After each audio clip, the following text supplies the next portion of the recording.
윤석열 당 창당 요청이 쇄도하고 있다.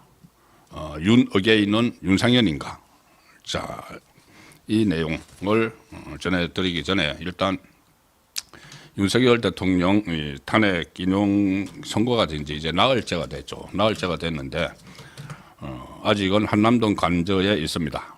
벌써 민주당 좌파들은 왜 관저를 빨리 비우지 않느냐 이렇게 막 몰아붙이고 있죠.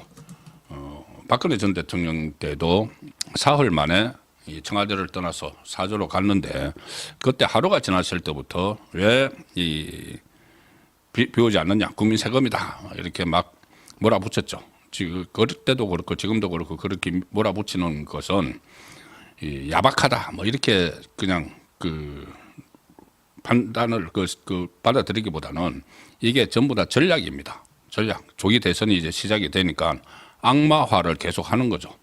윤석열, 김건희 악마화. 그 일환으로 이렇게 막 몰아붙이는데 그것에 뭐 신경을 쓸 필요는 없고 어쨌든 지금 들리는 소식에 의하면은 윤석열 대통령이 아마 이번 주말쯤 서초동 아크로비스타 그 주상복합 아파트죠.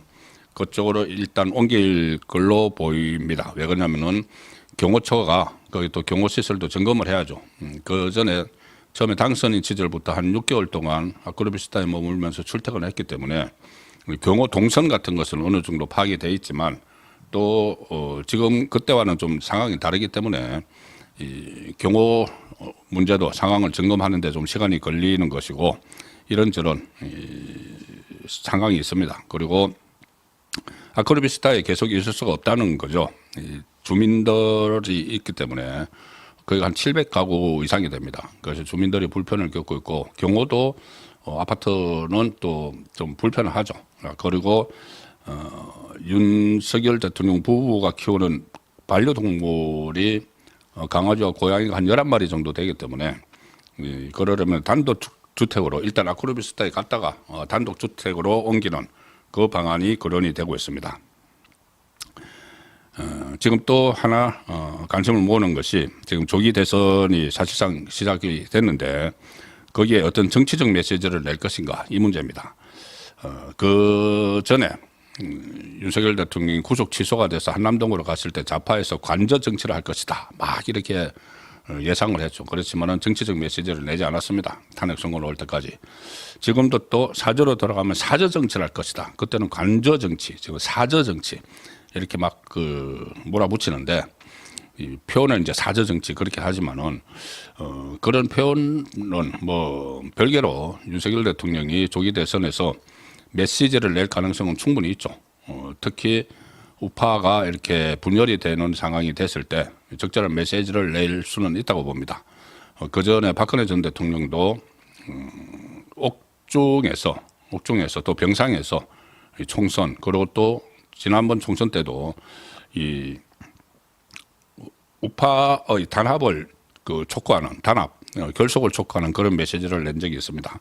이 정도 메시지는 나올 가능성이 있고 어제 법률 대리인단을 통해서 지지층에 대해서 좀 감사한 마음 그런 것도 표명을 했고 이 나경원 의원을 비롯해서 몇 사람이 한남동 간저로 가서 또 윤석열 대통령을 만났죠. 자 그런 것들을 보면은 윤석열 대통령이 어느 정도 이 조기 대선에서 역할을 할 수 있다고 봅니다. 이 상황에서 민주당이 계속 또 몰아붙이면서 윤석열 대통령을 출당을 시켜라, 뭐 그리고 재구속하라 이렇게 막 하죠. 그렇게 하는 이유는 조금 전에 말씀드린 대로 그냥 하는 게 아니고 이유가 있습니다. 조기 대선이 있기 때문에 그 전에 박근혜 전 대통령이 탄핵되고 나서 조기 대선을 했을 때 그 여세를 계속 몰아가기 위해서 뭐 촛불 민심 뭐 이런 이야기를 하면서 그것 가지고 선거를 치렀죠. 문재인이. 그리고 문재인이 집권하고 나서 이른바 적폐청산, 적폐몰이를 하면서 또 그때도 촛불 민심을 막 이용을 했습니다. 촛불 민심이라는 걸 이용을 해서 계속 끌고 갔기 때문에 지금 이재명과 좌파들은 윤석열 대통령에 대해서 내란 프레임을 그대로 유지를 하고 가려고 합니다. 일단 탄핵은 자기들의 성공을 했고 그다음에 조기 대선에서도 국민의힘 후보가 누가 나오든지 간에 그것은 이 내란 세력 이렇게 몰아가기 위해서 계속 재구속 다시 구속하라 막 이런 이야기를 하는 것이죠. 거기다가 심지어 뭐 국민의힘을 분열을 일으키기 위해서 왜 출당을 시켜라. 윤석열 대통령 국민의힘에서 출당을 시켜라. 그런 이야기들로 막 하고 있습니다. 민주당 좌파에서 하는데 거기에 또 부안해동해서 이 국민의힘 안에 있는 일부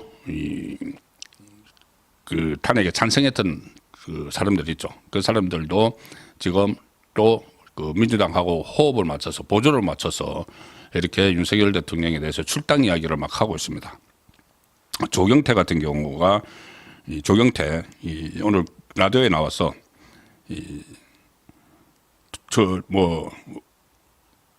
헌법 위반 행위를 한 전 대통령이 지금 우리 당 1호 당원이다. 저런 하지 않으면은 조기 대선에서 필패한다. 조경태 그렇게 이야기했습니다. 김상욱 그 말썽 많은 김상욱도 이렇게까지 이야기했습니다. 라디오에 나가서 당연히 출당을 해야 된다.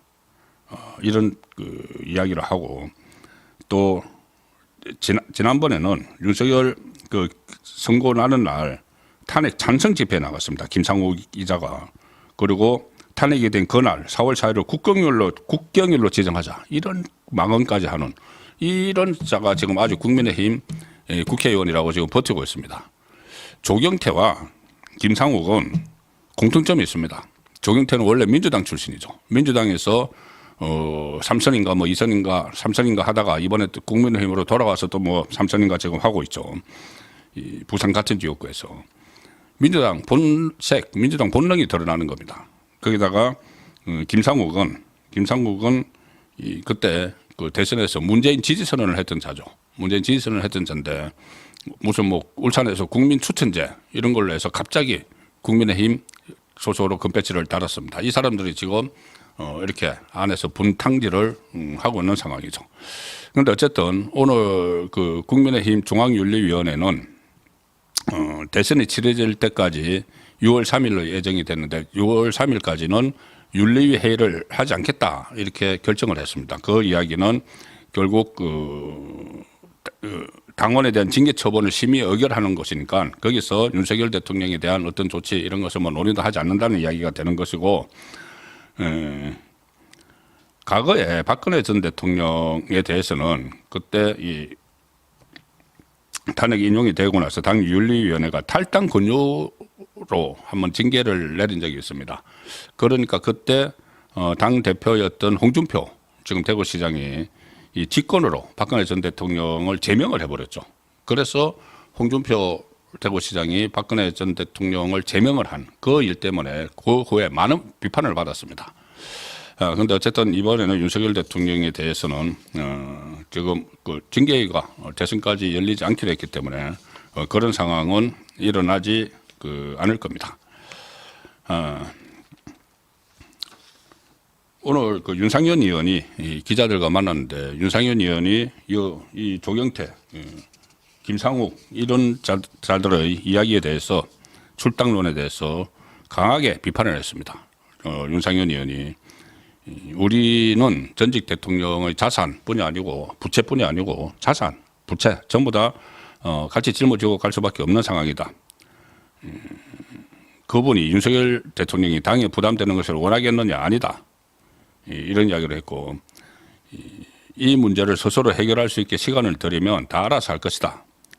적어도 그게 우리가 못 썼던 대통령에 대한 기본적 예의고 도리다. 이렇게 윤상현 의원이 이야기를 했습니다. 완전히 조경태, 김상욱 이런 사람들이 안에서 분란을 일으키는 것과 정반대되는 그런 행보를 지금 보이고 있는데 윤상현 의원이 제가 저 소제목에 창당 요청 세도 이렇게 윤석열 당 창당 요청 세도 이렇게 제목을 달아드렸는데 윤상현 의원이 이런 말을 했습니다. 윤석열 대통령이 파면된 이후에 주변에서 신당 창당 제안이 많이 들어오고 있다. 국민의힘 지금 지도부 뭐 상권, 권영세, 권성동 제 역할을 하지 못하고 있다는 말이 많죠. 이 부분도 제가 한번 짚어드릴 겁니다. 두 사람이 오늘 뭐 그 두 사람 체제로 계속한다. 이런 그 무슨 의원총회에서 박수로 그렇게 신임을 했다고 하는데 그 두 사람 체제로 과연 대선에서 청면 지원을 할 수 있겠느냐 그 논란도 분명히 불거질 겁니다. 그 부분도 짚어드릴 텐데 어쨌든 윤상현 의원은 이렇게 이야기했습니다. 기자들과 만나서 사실 대통령 주변에서 아예 신당을 창당을 하는 사람이 많다. 그러나 대통령은 그런 그 말들을 배격한다. 이렇게 전했습니다. 배격을 한다. 그 4일날 그 며칠 되죠. 이제 나흘 됐는데 이 현재에서 탄핵이 인용된 이후에도 여러 차례 윤석열 전 대통령을 만났다 이렇게 밝혔고 그분한테 시간을 드려야 한다. 더는 그분을 정치 소재로 쓰지 말라. 그리고 윤 전 대통령이 파면 결정을 의연하게 지금 받아들이고 있는 상태다. 이렇게 이제 소식도 전했는데 윤상현 의원도 지금 제가 조금 전에 15룡 잠시 후에 설명을 드릴 텐데 15명의 잠재적 대권 주자들이 지금 나타나고 있습니다. 국민의힘에서. 윤상현 의원은 자신의 대선 출마, 윤상현 의원도 대선 출마 가능성이 거론되고 있죠. 거기에 관련해서 이렇게 이야기를 합니다. 윤상현 의원이 대선 출마와 관련해서 주변 사람들 얘기하는 걸 듣고 있다. 일단 생각이 있다는 이야기죠. 그리고 주변에서 윤석열 대통령의 복귀 캐치프레이즈를 쓸 사람은 윤상현이다. 이렇게 이야기를 한다. 그러니까 그 대선 출마에서 캐치프레이즈에 윤어게인, 그러니까 후계자라는 뜻이죠. 그런 캐치프레이즈를 쓸 만한 자격이 있다. 본인에게, 윤상현에게 그렇게 이야기한다는 거죠. 그래서 나와야 한다고 한다. 대선에.